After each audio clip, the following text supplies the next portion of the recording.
One of the key variables that determine a company's success is its surrounding environment. In this lesson, we'll learn about the tools managers use to study the environment and improve their planning. The three techniques we will cover are forecasting, benchmarking, and environmental scanning. Forecasting is a method where we use past data to predict future business developments. There are two main ways to perform a forecast: qualitative and quantitative. Qualitative forecasting relies on the knowledge and judgment of managers and employees that carry it out. Typically, we use qualitative forecasting when there is little or no historical data. This can be the case when launching a new product or entering a new business.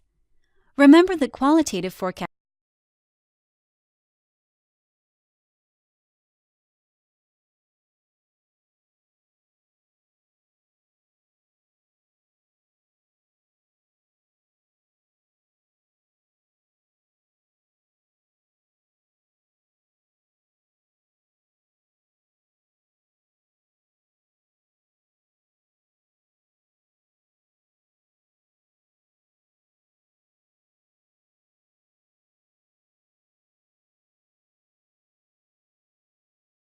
observed monthly revenues in the region of $9 to $10 million for the last 3 years.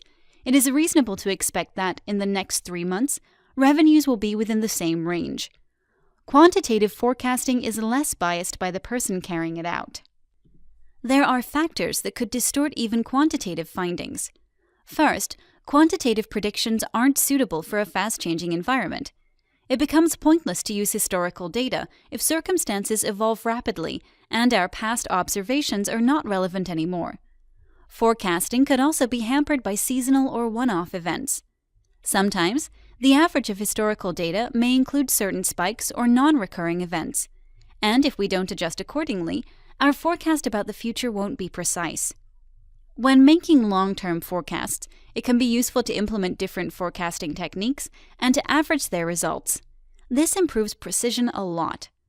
Managers should also know forecasting is an organizational capability, which usually improves with time. If forecasting isn't very precise the first time when predicting sales, a good manager would take corrective measures and adjust the models accordingly. The goal of this exercise isn't to obtain the precise number of sales, but to build a reliable estimate that would facilitate the supply chain management, production, and working capital needs of the firm. Okay, so that's forecasting. Another way to assess the external environment of the firm is to apply benchmarking. It consists of comparing a company's performance metrics against those of industry peers. Standard metrics in every industry are easy to compare.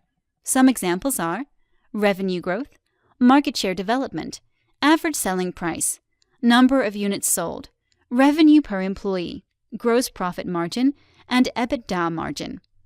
The idea is to compare a company's current results against those of its industry peers and assess how it is performing. This approach may identify certain areas that need improvement or highlight what works well. Successful companies apply benchmarking on a continuous basis. It isn't a one-off exercise. Another method that can be helpful for learning more about the external environment is the environmental scanning technique. Today, we live in the world of big data, and almost all businesses can benefit from a deeper analysis of external data.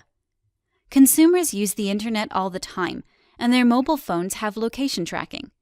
Several applications use this data and elaborate it to come up with improved business intelligence that ultimately leads to enhanced decision-making.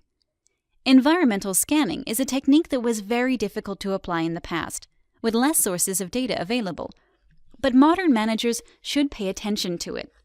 With the development of business intelligence systems and enhanced data collection techniques, companies can make a real difference in upcoming years.